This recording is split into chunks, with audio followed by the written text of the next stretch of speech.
ہم first time ہمیں یہ ایوارڈ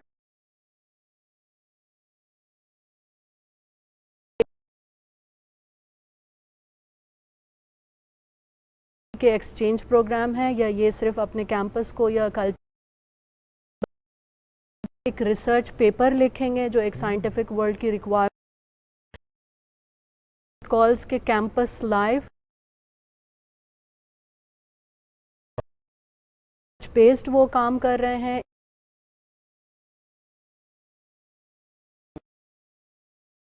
کیمپس کو دیکھنا, انٹرویوز کرنا, میمو رائٹنگ کرنا is all a combined package. اب چونکہ ہم فزیکلی نہیں کر پا رہے تھے تو جرمنی نے یہ سوچا کہ اب ہمیں ایسا پروگرام لانچ کرنا ہے جس میں اسٹوڈنٹس ورچولی ایک دوسرے سے کولیبوریٹ کریں. اگر ہم ڈاکٹر صاحبہ یہ پروونشل ایتھنکس کی بات کریں تو کون سا ایسا کلچر ہے جو آپ کو لگتا ہے کہ جرمن کے لوگوں کو ذرا زیادہ موبلائز کرے گا پاکستان آنے کے لیے یا ان کو بڑا اپیل کرے گا؟ مطلب یہ سارے کلچر ڈیزائن کرتے ہیں آپ کو کہاں پہ زیادہ وہ اچھی کلرفل آئیڈیاز نظر آئے؟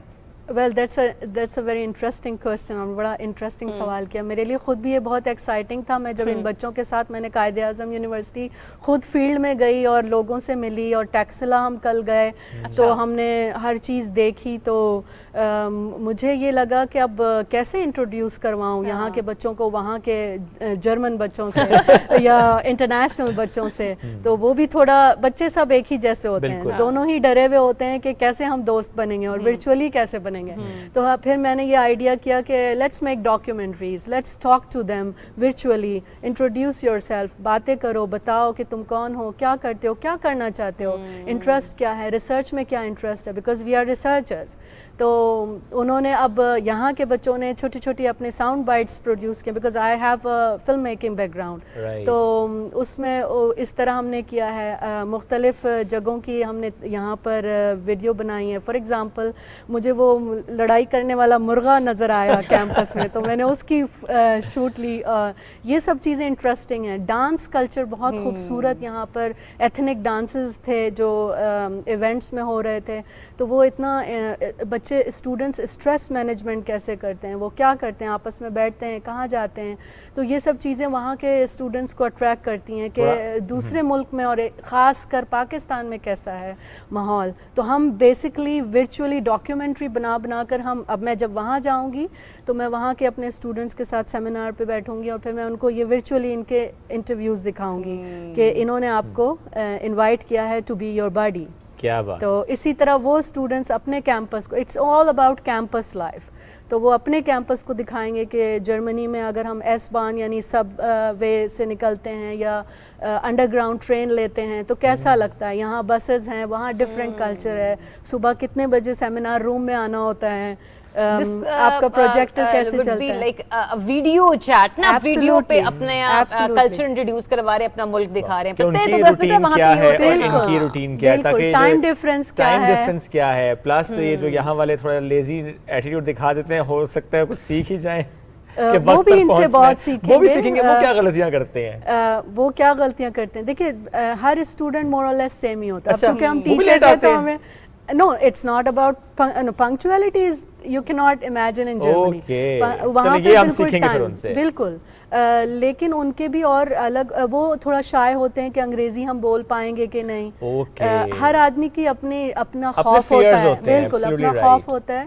تو ان کو یہ ضرور, لیکن وہ بہت جب یہ ایک دوسرے سے ورچولی آمنے سامنے ہوں گے تو مجھے, چونکہ میں دونوں کلچر کو سمجھنے لگی ہوں, تو مجھے لگتا ہے کہ دونوں انجوائے کریں. آپ کی ایکسائٹمنٹ سے مجھے لگ رہا ہے کہ بہت مزے کا کچھ ہونے والا ہے. Yes you are excited, you look like very excited. تو یہ بڑی اچھی بات ہے. کتنے بچے یہاں کے اور کتنے بچے وہاں کے بڈیز بنیں گے؟ اس وقت ہم نے پروگرام جو لانچ کیا ہے اس میں 10 یہاں کے اسٹوڈنٹس ہوں گے اور 10 وہاں کے. 10 اسٹوڈنٹ یہاں کے سوشیولوجی ڈپارٹمنٹ کے ہی؟ ایبسولوٹلی. ٹھیک ہے. فائنل ٹرم سیمسٹر کے؟ نو, بی ایس سیمسٹر 3. ہم نے ابھی سے اس لیے شروع کیا ہے سو دیٹ ان کا چونکہ ریسرچ بیسڈ پروگرام ہے تو ہم ان کو آگے فردر بھی پورا ایک طرح سے ٹرین کریں گے, یو نو, تاکہ وہ پھر ابھی سے وہ سیکھیں کہ as a research basically my motto was to produce researchers. ہمارے یہاں سوچ کی بہت کمی ہے. عمران خان صاحب نے بھی اس دن یہ بات کی, انہوں نے کہا کہ ریسرچ کا فقدان ہے پاکستان میں. میں خیر عمران خان کی بہت بڑی فین ہوں. ٹھیک بات کی نا انہوں نے کہ ریسرچ پہ اس طرح سے فوکس نہیں رہا ماضی میں. جی بالکل. تو چونکہ میں نے خیر کراچی یونیورسٹی سے پہلا ماسٹرز کیا تھا 2002 میں ماس کمیونیکیشن میں. تو میں خوش نصیب لوگوں میں سے ہوں جس نے بہترین ریسرچرز کے انڈر کام کیا. ڈاکٹر نثار احمد زبیری, شاہدہ قاضی میرے بہترین ٹیچرز مجھے ملے تھے. تو میری بیسکلی روٹس یہیں کے ہیں. جب میں وہاں گئی اور میں نے وہاں ریسرچ اینڈ ڈیزائن دیکھا تو میں تو ایک دم حیران رہ گئی کہ یہ بھی ہوتا ہے, اتنی ہمیں امپورٹنس دی جاتی ہے ریسرچرز کو. وہاں پر آپ کو بالکل پھولوں کی طرح رکھا جاتا ہے اور آپ کو آپ کی ڈیولپمنٹ میں کام کیا جاتا ہے, آپ پہ انویسٹ کیا جاتا ہے. تو بیسکلی یہ چیزیں میرے دماغ میں تھیں کہ مجھے اگر اللہ نے چانس دیا تو میں واپس اپنے ملک کو ریسرچرز پروڈیوس کر کے دوں گی, کیونکہ ہمارے یہاں ٹیلنٹ بہت ہے, ڈیڈیکیشن بہت ہے, موقع نہیں ہے, پلیٹ فارم نہیں ہے. آئی ہوپ کہ ہمارا ملک بھی اس چیز میں دیکھے. زمان صاحب سے بھی کوشچن لے لوں. زمان صاحب کوئکلی مجھے یہ بتائیے گا کہ کیا یہ صرف اسلام آباد کے ہی جو اسٹوڈنٹس ہیں وہ اس سے مستفید ہو سکیں گے, یا باقی شہروں میں رہنے والے جو آپ کے کیمپسز ہیں وہاں کے بچے بھی اس سے مطلب ان کی اس اپرچونٹی کا اویل کر سکیں گے؟ اچھا, ہمارا قائد اعظم یونیورسٹی کا کوئی کیمپس نہیں ہے, لیکن اچھی بات یہ ہے کہ ہمارے پاس کوٹا سسٹم ہے قائد اعظم یونیورسٹی میں. پورے ملک سے لوگ ہیں, اور ابھی بھی ہم نے ڈائیورسٹی کو ذہن میں رکھا ہے. جی بی سے لوگ ہیں, گلگت بلتستان سے ہیں, ہمارے پاس جو ہے وہ کراچی سے ہیں, سندھ سے ہیں, بلوچستان سے ہیں, پنجاب سے ہیں. بمبارڈمنٹ آف کلچر ہونے والی ہے جرمنی کے لیے. بالکل بالکل. وہ عطن بھی دیکھیں گے, وہ گلگت کے ڈانس بھی ہو سکتا ہے دیکھیں. میں نے دیکھا, میں نے شوٹ بھی کیا. زبردست, کیا بات ہے. تو بڑا کچھ تو مزیدار ہونے والا ہے.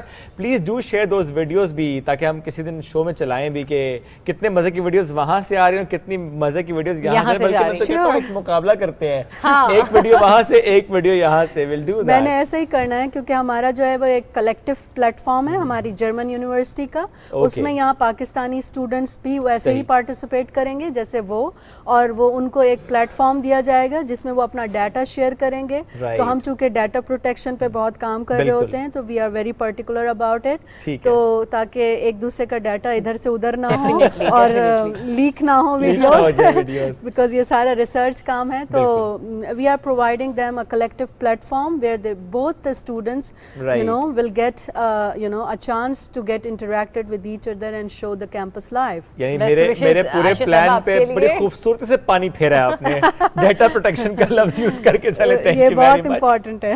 یس, تھینک یو سر. آپ کچھ ایڈ کرنا چاہ رہے ہیں؟ ہاں, میں ایڈ کرنا چاہ رہا تھا. دیکھیں جنرلی پاکستان کا امیج جو ہے نا وہ باہر, وہ کوئی انفارچونیٹلی کوئی اتنا اچھا نہیں رہا. Terrorist country, difficult country. ہماری کوشش یہ ہے کہ پاکستان کا سافٹ امیج دنیا میں جائے, اور وہ صرف سافٹ امیج ہی نہ جائے بلکہ ہماری ریسرچ بھی جائے. کہ یہاں پہ دیکھیں دنیا کی پہلے فرسٹ ایور ریکارڈڈ یونیورسٹی جو ہے وہ ٹیکسلا, کل ہم وہاں پہ گئے تھے, میں نے اسٹوڈنٹس کو وہاں پہ انٹروڈیوس کروایا. یہ دنیا کو نہیں پتا. جب ہم ان کو بتائیں گے 2500 years back there was a university called Taxila university, اور اس کے اندر ضروری ہے پالیٹکس, ڈپلومیسی, آپ کا سبجیکٹ پتہ نہیں کیا کچھ پڑھایا جا رہا تھا. تو وہ ہم جو سافٹ امیج, وہ ہمیں تو یہی ابھی تک ہم اپنے آپ کو بھی سمجھتے ہیں یار ہم نے کچھ نہیں آج تک کیا دنیا میں, بلکہ ڈیپینڈنٹ رہے ہیں, سارا کچھ ویسٹ نے کیا. خود بھی سمجھنا ہے اور ان کو بتانا بھی ہے. یہ بہت important point sir. Thank you sir, thank you very much. ساتھ موجود بات بہت شکریہ. آل دا بیسٹ, آپ کا زبردست یہ پلان ایگزیکیوٹ ہو جائے. اور ڈیٹا پروٹیکشن ہے تو ویڈیوز ہمیں زیادہ دیکھنے کو نہیں ملیں گے. اینی ویز ایک بریک لیتے ہیں, واپس آئیں گے, ساتھ رہیے.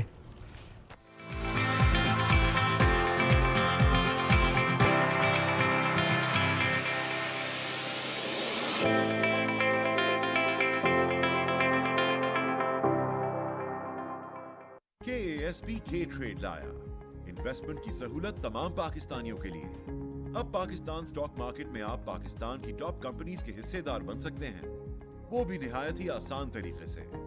بس K Trade app download کریں اور پائیں ریسرچ پورٹل تک رسائی, سب سے کم چارجز, اور گھر بیٹھے پائیں بہترین سرمایہ کاری کا موقع, کہیں بھی کبھی بھی. KASP K Trade, اب انویسٹمنٹ کرے ہر کوئی.